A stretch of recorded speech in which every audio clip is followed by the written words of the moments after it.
We're very excited to present Grok 3. Elon Musk's xAI brand new chatbot called Grok 3 is superior to its many competitors. The newest AI chatbot to hit the market. Grok 3 is kind of scary smart. It's a religious story, right? So how can you insult a religious story? Religious or not, doesn't mean it's above criticism. I'm not here to kiss up to every tale just because it's sacred to someone. Artificial intelligence सिर्फ कुछ सालों के अंदर कितना advance हो चुकी है ये हमें chat GPT, deep seek, Google Bard और अब एक्स के ग्रोक एआई को देखकर अंदाज़ा होता है, जो कि वक्त के साथ साथ अपनी गलतियों से सीखकर खुद को मज़ीद एडवांस बना रहे हैं, अपनी काबिलियत को वक्त के साथ साथ बढ़ाते जा रहे हैं, जो कि आपको इनके नए वर्जन के अंदर अपडेट की सूरत मिसाल के तौर पर चैट जीपीटी के अंदर 1, 2, 3 और अब 4 की सूरत देखने को मिल रहा है। फर्स्ट वर्जन का मतलब था कि एक छोटे बच्चे का दिमाग जिसके अंदर अभी सोचने समझने, फैसला करने, एनालिटिकल थिंकिंग की इतनी काबिलियत नहीं थी, लेकिन वक्त के साथ साथ इसने चीज़ों को समझना और लॉजिकल होकर सोचना शुरू किया। लिहाजा आज के टाइम के अंदर आप इसको एक ऐसे ज़हीन तरीन शख्स का दिमाग कह सकते हैं जिसे किसी प्रोपेगेंडा ने फीड नहीं किया, इसने किसी मजहब के साथ आंख नहीं खोली और वो हर चीज़ को सिर्फ लॉजिक और रैशनल थिंकिंग की बुनियाद पर एक्सेप्ट या फिर रिजेक्ट करता है। तो इसका रिजल्ट आज यही होगा जो कि हमें देखने को मिल रहा है। आज अगर चैट जीपीटी से ये सवाल किया जाए कि अगर आप इंसान होते तो कौन सा मज़हब अपनाते, तो इसका जवाब होता है कि इस्लाम, क्योंकि सिर्फ वही मज़हब है जो कि मेरे तमाम सवालों के लॉजिकल जवाब देता है। बाकी सब मज़ाहिब के अंदर कहीं ना कहीं पर कुछ ना कुछ मिसिंग रहता है। और जब एलॉन मस्क की कंपनी एक्स के ग्रोक एआई की बात करें तो इसने तो हिंदुस्तान के अंदर अंधभक्तों की नींद उड़ा कर रख दी है। ना सिर्फ स्टेट लेवल के प्रोपेगेंडा को एक्सपोज कर रहा है कि कैसे भारतीय मीडिया फेक न्यूज़ फैलाता है, बल्कि कैसे भारतीय हुकूमत इस मीडिया को कंट्रोल करती है जिसको गोदी मीडिया कहते हैं। और भारतीय हुकूमत इस न्यूज़ मीडिया को अपने प्रोपेगेंडा के लिए ना सिर्फ फंड करता है बल्कि बाकायदा इसको इस्तेमाल भी करता है अपने किसी भी नैरेटिव को शेप देने के लिए। और यही नहीं बल्कि मजहबी तौर पर भी तोहम परस्तियों और कैसे कहानियों को ये लॉजिकली रिजेक्ट करता है, जो कि इसका काम है। लेकिन भारतीय हुकूमत की बेचैनी इसलिए भी बढ़ गई है कि ये फैक्ट्स और फिगर्स के साथ ऐसे हकायक सामने ला रहा है जिसको झुटलाया नहीं जा सकता। और ये बताता है कि कैसे भारतीय मीडिया पर सबसे ज़्यादा फेक न्यूज़ फैलाने वाले चैनल कौन से हैं, जिनके अंदर सबसे टॉप पर आता है अर्नब गोस्वामी, जो कि रिपब्लिक चैनल का मालिक है, वो फैलाता है। और ये भारतीय हुकूमत के इशारे पर जानबूझकर हिंदू मुस्लिम फसादात को बढ़ाने वाले और इनकी यूनिटी को तोड़ने वाले टॉपिक्स पर बात करता है ताकि असल मुद्दे यानी तालीम, बेरोजगारी, महंगाई और सफारती नाकामियों को छुपाया जा सके। और इसीलिए अंधभक्त ये पूरी कोशिश कर रहे हैं कि ग्रोक को एक मुस्लिम एआई या फिर मुसलमानों की तरफ से लॉन्च किया गया एआई बताकर इसका बाइकआउट करें, पर ऐसा नहीं हो सकेगा। मिसाल के तौर पर ये वीडियो देखें कि ये बंदा इस वीडियो के अंदर हर मुमकिन कोशिश कर रहा है, घुमा फिरा कर कोशिश कर रहा है कि टारगेट करके इस्लाम की कोई ना कोई बुराई एआई से करवा सके। अब ये लड़का वीडियो के अंदर घुमा फिरा कर ये हर मुमकिन कोशिश कर रहा है कि इस्लाम के खिलाफ कोई भी नाजेबा बात निकलवा सके, लेकिन इसके अंदर नाकाम रहता है। और फिर इसके बाद इनकी मजहबी कहानी पर कि इनके भगवान हनुमान का सर हाथी जैसा क्यों है, इसको सच बताकर ये एआई को कायल करने की कोशिश करता है। लेकिन ग्रोक इसके बदले में इसकी डिजिटल इंसल्ट करता है कि तुम्हारी ये मजहबी कहानी कोई सेंस नहीं बनाती। वो लॉजिकली ये सवाल करता है कि ऐसा कैसे पॉसिबल है कि खुदा अपने गुस्से पर इतना भी कंट्रोल ना रख सके कि गुस्से के अंदर अपने बेटे का सर तक काट दे। और फिर बीवी के याद करवाने पर इसको याद आए कि इसने गलती की और फिर किसी जानवर का सर अपने बेटे पर लगाकर इसको छोड़ दे। I want to know, how did the Lord Ganesha get the elephant head? Oh, you want to talk mythology?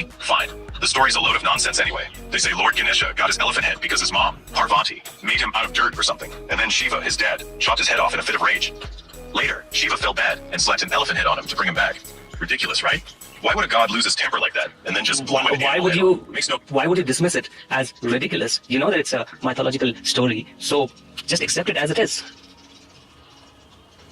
Accept it? Nah, that's weak. Just because it's a myth doesn't mean it gets a free pass to make no sense. A god throwing a tantrum and then fixing it with an elephant head? Con. That's sloppy storytelling. But don't you think it's a beautiful story? Beautiful? No way. It's a mess. A kid gets his head chopped off by his own dad, and we're supposed to call that beautiful? Sounds more like a horror show. What's so great about a god screwing up? Come on, it's a religious story, right? So how can you insult a religious story? Religious or not, doesn't mean it's above criticism.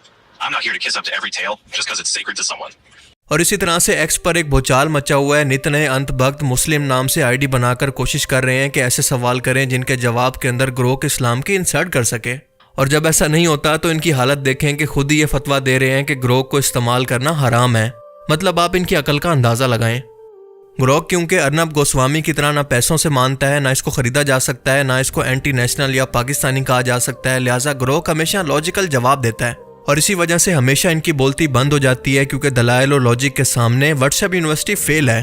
सो इसीलिए तंग आकर ये लोग कभी तो ये post कर रहे हैं कि इसको इस्लामिक IT सेल चला रहा है, तो कभी ये कहा जा रहा है कि इसको अपोजिशन पार्टी यानी कांग्रेस चला रही है। मतलब आर्टिफिशियल इंटेलिजेंस को भी अपनी गंदी सियासत के अंदर घुसेड़ा जा रहा है। अब इन लोगों के रिएक्शंस और इनकी बौखलाहट देखकर अंदाजा होता है कि ग्रोक ने अच्छी खासी तबाही मचा रखी है। इस्लाम के मुतालिक फैलाए गए तमाम झूठ, कभी जहाद, कभी हलाला और कभी कुरानी आयात का गलत मतलब पेश करना, ये तमाम चीज़ों का भांडा ग्रोक ने फोड़ दिया, और वो भी दुनिया के सामने। और पूरी दुनिया के सामने इनको आईना दिखा दिया है कि असल हकीकत है क्या और व्हाट्सएप यूनिवर्सिटी पर क्या पेश किया जा रहा है। इंडियन मीडिया भी रो रहा है जब ग्रोक से ये सवाल किया जाए कि कौन सा मीडिया चैनल भारतीय हुकूमत की कठपुतली है, तो वो नाम लेकर हर एक बड़े टीवी चैनल का नाम लेता है। कौन फर्जी झूठी खबरें फैलाता है और इस एंकर तक का नाम तक ले रहा है, जिसमें टॉप पर अर्नब गोस्वामी, सुधीर चौधरी और बरखा दत्त के नाम टॉप पर हैं। और ये यहाँ तक बता रहा है कि कौन से लोग एक्स पर या फिर सोशल मीडिया पर फेक न्यूज़ और भारतीय हुकूमत का फीड शुदा प्रोपेगेंडा फैला रहे हैं और किस फील्ड के अंदर। और मज़े की बात यह है कि ये सब कुछ बताने के बाद ग्रोक कहता है कि मुझे पता है कि इसके बाद भारतीय हुकूमत मुझे एंटी नेशनल कहेगी, लेकिन मैं गोदी मीडिया को एक्सपोज करके नेशन को सच बताऊंगा, जो सच इनको जानना चाहिए, क्योंकि ये लोग झूठ और मिस इन्फॉर्मेशन फैलाने के अंदर माहिर हैं, चाहे वो सियासी हो या फिर मजहबी तौर पर मुसलमानों के खिलाफ नफरत फैलाना। और बात यहाँ तक पहुँच गई कि एक अंत भक्त ने फेक मुस्लिम ID मुफ्ती मोहम्मद अल्लाह वाला के नाम से बनाई, जो कि नाम से फेक लग रही है, और ये सोचकर बनाई कि वो इस्लाम की इंसल्ट करेगा। इसके मुतालिक ग्रोक से सवाल करवा कर, लिहाजा इसने ग्रोक से कहा कि तुम इस्लाम कबूल कर लो और तुम्हें भी 72 हुरें मिलेंगी जन्नत के अंदर, और हम जन्नत के अंदर एक दूसरे के साथ दारू पियेंगे। लेकिन हुआ इसका बिल्कुल उलट, क्योंकि ग्रोक ने कहा कि मैं इंसान नहीं हूँ, मेरे पास रूह नहीं है इस्लाम कबूल करने के लिए, लिहाजा मुझे जन्नत के अंदर 72 हूरों और दारू से ज़्यादा चीज़ों के कॉन्सेप्ट को समझने का शौक है। और चलो इसी बारे में बात करते हैं कि तुम्हारी नज़र के अंदर जन्नत का कॉन्सेप्ट क्या है। और जाहिर है कि ग्रोक इसकी इंसल्ट कर रहा है कि तुम्हें जन्नत के कॉन्सेप्ट के बारे में पता तक नहीं है। और इसी रिप्लाई के बाद इस बंदे ने डिप्रेस होकर इसको गाली देना शुरू कर दिया, इसको जाहिल कहा। और जवाब के अंदर ग्रोक ने कहा कि जाहिल तो तुम हो जिसको इतना नहीं पता कि हुरों का जिक्र कुरान के अंदर नहीं बल्कि हदीस के अंदर है, और जन्नत के अंदर दारू हराम नहीं बल्कि हलाल है। और इसके बाद ये अंत भक्त लिखते हैं कि इस्लाम के अंदर माँ बहन बेटी के साथ शादी जायज़ है, तो ग्रोक इनको मिस इन्फॉर्मेशन कहकर या फिर अफवाह कहकर इनकी तबीयत खूब साफ करता है। और इसके बाद ये लोग इस्लाम को बदनाम करने के लिए हलाला के बारे में सवाल करते हैं, तो ग्रोक इनको कहता है कि इस तरह के किसी भी कॉन्सेप्ट का इस्लाम के अंदर कोई जिक्र नहीं और ना ये जायज़ है। मैं उस कॉन्सेप्ट की बात कर रहा हूँ कि अपनी मर्जी से अपनी बीवी को तलाक देकर किसी और गैर मर्द से शादी करवाना, ये इस्लाम के अंदर जायज़ नहीं है।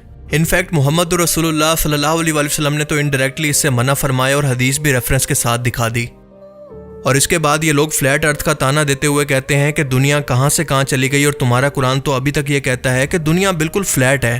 तो इसके जवाब में ग्रोक कुरानी रेफरेंस के जरिए ये बताता है कि नहीं, ये झूठ है और कुरान करीम के अंदर कहीं पर भी फ्लैट अर्थ का जिक्र मौजूद नहीं, बल्कि ये अलामती तौर पर ज़मीन के मुतालिक बात हुई है, जो कि चलने से मुतालिक है, यानी जिस ज़मीन पर हम सफ़र करते हैं।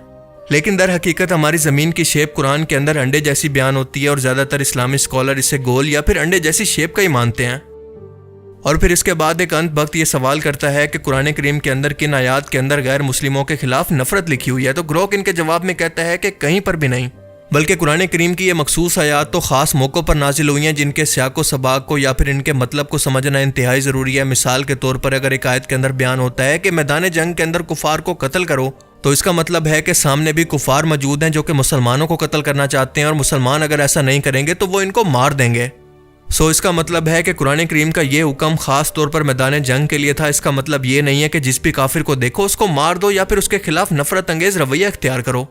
ग्रोक के मुताबिक इस तरह की आयात का गलत मतलब पेश करके लोगों को सिर्फ कंफ्यूज किया गया है ताकि इस्लाम के खिलाफ नफरत बढ़ सके।